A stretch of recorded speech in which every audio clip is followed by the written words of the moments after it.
y vamos a abrir la Biblia en el libro de Segunda Reyes. Segunda Reyes, el capítulo 17. Y si viene la lectura, sería bueno que cada uno después lo pueda leer en casa, todo el capítulo 17. Vamos a leer ahora desde el 24 en adelante.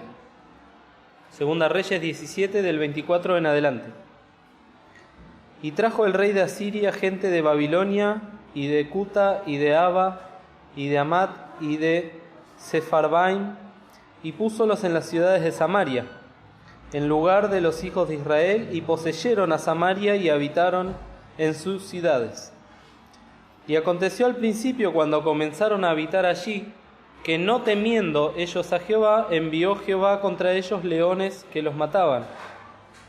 Entonces dijeron ellos al rey de Asiria: las gentes que tú traspasaste y que pusiste en las ciudades de Samaria no saben la costumbre del Dios de aquella tierra, y él ha echado leones en ellos. Y he aquí los matan, porque no saben las costumbres del Dios de la tierra. Y el rey de Asiria mandó diciendo: llevad allí a alguno de los sacerdotes que trajisteis de allá, y vayan y habiten allí, y enséñenles las costumbres del Dios del país. Y vino uno de los sacerdotes que habían transportado de Samaria, y habitó en Betel, y enseñóles cómo habían de temer a Jehová. Mas cada nación se hizo sus dioses, y pusiéronlos en los templos de los altos que habían hecho los de Samaria, cada nación en su ciudad donde habitaba. Los de Babilonia hicieron a Sucot-Benot, los de Cuta hicieron a Nergal, y los de Amat hicieron a Sima. Los hebeos hicieron a Nibas y a Tartac. Y los de Sepharvaim quemaban sus hijos a fuego a Adramelec y a Anamelec, dioses de Sepharvaim. Y temían a Jehová, e hicieron del pueblo bajos sacerdotes de los altos, quienes sacrificaban para ellos en los templos de los altos. Temían a Jehová y honraban a sus dioses, según la costumbre de las gentes de donde habían sido trasladados. Hasta hoy hacen como primero, que ni temen a Jehová, ni guardan sus estatutos, ni sus ordenanzas, ni hacen según la ley y los mandamientos que prescribió Jehová a los hijos de Jacob, al cual él puso el nombre de Israel. Y el último versículo, los últimos versículos, el 40 dice: empero no escucharon, antes hicieron según su costumbre antigua. Así temieron a Jehová aquellas gentes, y juntamente sirvieron a sus ídolos, y también sus hijos y sus nietos, según que hicieron sus padres, así hacen hasta hoy. Bueno, un pasaje, como les decía, un poco largo. Hemos tomado solamente unos versículos de referencia, y es una historia que muchas veces se ha traído acá al púlpito y se ha enseñado, muchas veces en las reuniones de jóvenes la hemos escuchado, pero siempre hay alguien nuevo que no lo oyó. Acá se nos narra la historia del pueblo de Israel, que ya se había separado del pueblo de Judá, de la tribu de Judá, y había quedado una parte del país que empezaron a servir inmediatamente a los Baales, a los dioses ajenos, y otra parte que por un tiempo conservó el culto a Jehová en el templo de Jerusalén. Esta parte que primeramente se había separado del resto de la nación, que se llamaba Israel, eran 10 tribus. Todo este capítulo 17 comienza hablando de cómo ellos le habían dado la espalda al Señor y habían ido detrás de los Baales, siguiendo a su rey Jeroboam y a sus descendientes. Al punto tal que el castigo que Dios envió para con ellos fue, en los tiempos del rey Oseas, fue que venga el rey de Asiria, que era una nación que estaba al norte de Israel, y que se lleve cautivo a casi toda la nación de Israel, o sea, casi todos los que habitaban en Samaria. Esta no es la misma transmigración que hubo con Nabucodonosor y que fue hacia Babilonia. Eso pasó más o menos 120 años después, y con los de Judá. Pero el castigo fue similar de parte de Dios, arrancarlos de su tierra a causa de su idolatría. Y pasó algo interesante, porque una de las formas que tenían estos reyes en la antigüedad para conquistar y sojuzgar a los pueblos era sacarlos de su lugar y llevarlos a otras tierras donde no eran locales. Y así como llevó a los de Israel a Samaria, también trajo de otros pueblos a que habitasen esta tierra, la tierra prometida. En particular la región de Samaria, donde tanto el Señor caminó y hizo cosas preciosas. ¿Qué tenemos para destacar de estos versículos que hemos leído? Que llegaron a la tierra prometida estos pueblos extranjeros, cada uno con sus costumbres, como dice, con sus dioses, y empezaron a sufrir el castigo de Dios. Y seguramente que no entendían lo que pasaba, porque ellos venían de sus costumbres, sus tradiciones, y sin embargo aparecían estos leones y los mataban. Cuando consultaron con el rey de Asiria por qué era esto, inmediatamente entendieron que era de parte de Dios y que ellos necesitaban aprender cuáles eran las costumbres del pueblo de Israel, para que así se aplaque la ira de Dios. Y así lo hicieron, ¿no? Llamaron a este sacerdote que les enseñó las costumbres de los israelitas, y si bien no dice que cesaron las muertes a causa de los leones, lo da a entender. Tuvieron la solución para que ya los leones no los ataquen. Estamos viendo que en estos tiempos había mucha mezcolanza de gentes, y junto con esa mezcolanza o mistura siempre hubo uniones ilícitas entre el pueblo de Dios y la gente del mundo. Y junto con esas uniones ilícitas venía toda suerte de idolatrías y de adulterios. Y como hemos dicho, ya desde antes el pueblo de Israel cometía este pecado. No hizo falta que venga esta gente de afuera a traerles dioses extraños. Ellos ya habían adoptado a otros dioses y habían pasado por fuego a sus hijos. Pero lo interesante es que esta gente que se fue quedando en Samaria y que aprendieron las costumbres de los israelitas, después se fueron mezclando con los israelitas que quedaron.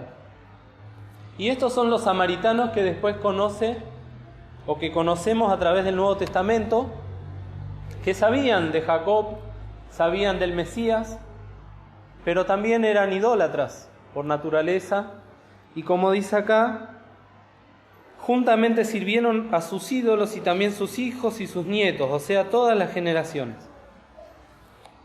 Lo que a mí me llamó la atención y que siempre me llamó la atención de este pasaje es como inmediatamente ante una adversidad, la gente del mundo, la gente que no tiene a Cristo en su corazón, a Dios en su noticia, sabe a quién recurrir, sabe a quién acudir cuando está en problemas. ¿Cuántas veces nos pasa a nosotros que viene gente del mundo a pedirnos oración, a pedirnos ayuda, a pedirnos un consejo, a pedirnos que llevemos esos pedidos o esas necesidades que tienen a la iglesia? Ellos saben que en nosotros hay algo distinto, porque tenemos al Espíritu Santo de Dios. Pero no necesariamente significa que ellos busquen a Jehová, que busquen a Dios y que busquen de convertirse de sus pecados y de su mal camino. La necesidad, dice el dicho, tiene cara de hereje. Para ellos acercarse a Dios es solamente una cuestión de necesidad. Y el mundo, en esa necesidad, sabe muy bien adaptar o adoptar las formas de los hijos de Dios. Nosotros vivimos en una nación que se dice ser cristiana. En la Constitución, el primer artículo dice que Argentina es un país cristiano. Pero sin embargo vemos que en las formas o en la realidad tiene muy poco de lo que Cristo quiere que haga la gente o que Cristo desea que haga la gente. Prácticamente ni saben quién es el Señor Jesús. pero culturalmente hablando, esta es una nación que se dice ser cristiana, pero en los hechos es una nación idólatra. Entonces tenemos un ejemplo muy parecido. Y vemos cómo el Señor lo dice bien clarito, acá en los versículos 32 y 33. Siempre me llamó la atención estos versículos porque dice, y temían a Jehová, e hicieron del pueblo bajos sacerdotes. Y luego dice, y temían a Jehová, y honraban a sus dioses según las costumbres de las gentes que habían sido trasladados. Esa ambigüedad, esa doble cara que el Señor Jesús en el Nuevo Testamento después lo llama hipócrita, no es nada más ni nada menos que buscar a Dios cuando lo necesitamos y despreciarlo y seguir a los ídolos y a los dioses cuando no. Esta era la actitud de los samaritanos. Lo interesante es que Dios, aún con esta actitud hipócrita, mostraba misericordia porque los leones cesaron. Y eso es lo que es Dios, es un Dios de amor y de misericordia. Y se cumple ese texto que está en el Salmo 51 que dice, al corazón contrito y humillado no despreciarás tú, oh Dios. Yo creo que si los leones cesaron en esta etapa de la historia del pueblo, es porque realmente ellos se arrepentían, como también vemos cómo se arrepentían los reyes en la antigüedad. Aún el faraón se arrepintió varias veces cada vez que aparecía una plaga, y el Señor cesaba la plaga. Entonces ahí vemos la misericordia de Dios, pero también vemos cómo la Biblia nos deja bien clarito cómo es el corazón del hombre en realidad. Es ambiguo, tiene dobleces, tiene dos caras. Y solamente cuando tiene momentos de necesidad es que acude a Dios. Y Dios no rechaza a las personas que acuden a Él sinceramente, de corazón contrito y humillado. El pueblo de Nínive, cuando fue Jonás a predicar, se arrepintieron genuinamente, hicieron ayuno, hicieron luto en saco y cenizas, y Dios aplacó su ira y no los castigó. Pero después el pueblo desapareció históricamente. Entonces, acá tenemos una lección preciosa que es el amor de Dios hacia las almas, y se cumple ese texto que dice que Dios no quiere que nadie se pierda, sino que todos procedan al arrepentimiento. Ahora bien, esta mistura de la cual el mundo está acostumbrado y forma parte de él, de hecho, la religión católica no es nada más ni nada menos que eso, es un conjunto de muchas otras religiones que se fueron ensamblando y adaptando y tomando la forma del cristianismo. Siempre va a querer meterse y mezclarse con los hijos de Dios. Hay un texto que también estudiamos en su momento que está en Esdras, en la página 500.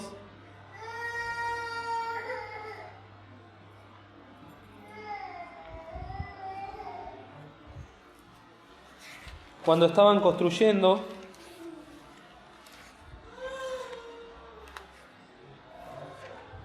Esdras capítulo 4, dice el versículo 1, y oyendo los enemigos de Judá y de Benjamín, que los venidos de la cautividad edificaban el templo de Jehová, Dios de Israel, llegáronse a Zorobabel y a los cabezas de los padres y dijéronle, edificaremos con vosotros, porque como vosotros buscaremos a vuestro Dios y a Él sacrificaremos y a Él sacrificamos desde los días de Esaradón, rey de Asiria, que nos hizo subir aquí. Y díjole Zorobabel y Jesuá y los demás cabezas de los padres de Israel, no nos conviene edificar con vosotros casa a nuestro Dios, sino que nosotros solo la edificaremos a Jehová Dios de Israel, como nos mandó el rey Ciro, rey de Persia. Mas el pueblo de la tierra debilitaba las manos del pueblo de Judá y los arredraban de edificar. Vemos acá como siempre el diablo, el enemigo de todo lo que tiene que ver con Dios y con sus hijos, quiere meterse, quiere mezclarse, quiere participar, porque sabe que le conviene, sabe la gente del mundo que este es un buen lugar. Por eso la gente del mundo busca creyentes para formar una familia.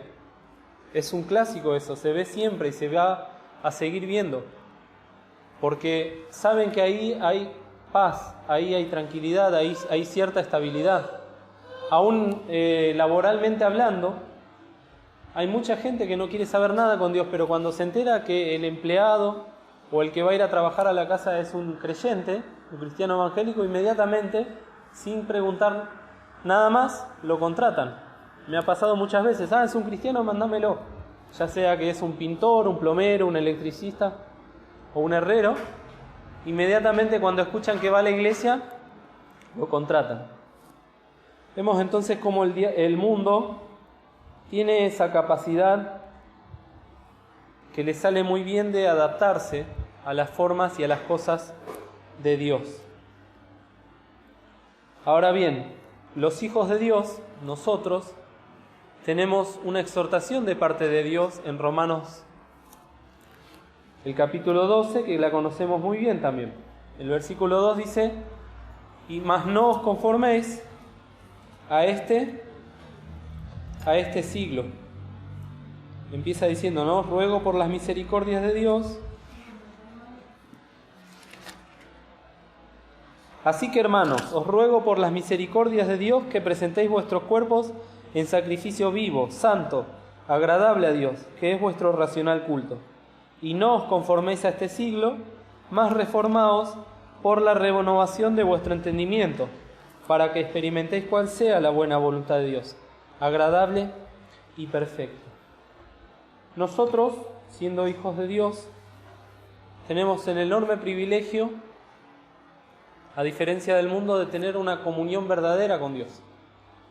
Una comunión que trasciende aún a nuestras necesidades, porque el Señor sabe lo que necesitamos aún antes de que se lo pidamos.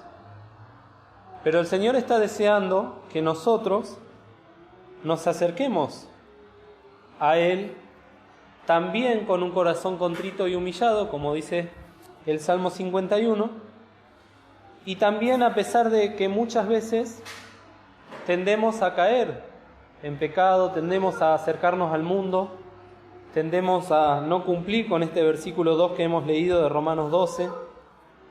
Al Señor esas cosas le importan, en el sentido de que no quiere que las hagamos y si las hacemos nos ha de castigar, pero aún así Él está esperando en nosotros esa conversión genuina y verdadera. Como decíamos, al corazón contrito y humillado no desprecia a Dios. En Proverbios 24:16 dice que 7 veces cae el justo y se torna aún a levantar. ¿Cuántas veces nosotros caemos por día? ¿Cuántas veces caemos por semana? Y sin embargo la actitud que el Señor espera de nosotros es postrarnos delante de Él, humillarnos y rogarle que Él sea el que nos levante. Y por último, quería leer con ustedes el Salmo 34.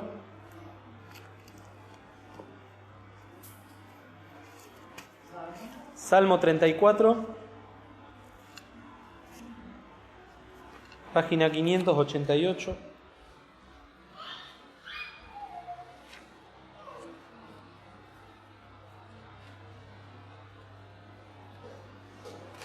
Desde el versículo 15 en adelante. Los ojos de Jehová están sobre los justos, sobre sus hijos, y atentos sus oídos al clamor de ellos. La ira de Jehová contra los que hacen mal, para cortar de la tierra la memoria de ellos. Clamaron los justos, y Jehová oyó, y librólos de todas sus angustias. Cercano está Jehová a los quebrantados de corazón, y salvará a los contritos de espíritu. Muchos son los males del justo, mas de todos ellos los librará Jehová. Él guarda todos sus huesos, y ni uno de ellos será quebrantado. Matará al malo la maldad, y los que aborrecen al justo serán asolados. Jehová redime el alma de sus siervos, y no serán asolados cuantos en él confían. Queridos, si el pueblo que no conoce a Dios sabe que tiene que clamar a Dios en tiempos de necesidad, y nosotros de ahí tenemos una lección muy grande, cuánto más los que somos sus hijos. La condición siempre para ser recibida nuestra oración es la misma: el corazón contrito y humillado. El que aparta su oído para no oír la ley, su oración también es abominable, dice el Señor. Así que lleguémonos confiadamente al trono de la gracia en esta tarde, rogándole al Señor primeramente que nos limpie, que nos perdone y que pueda oír nuestras oraciones. Y seguramente por su misericordia Él ha de responder como conviene. Que el Señor nos bendiga.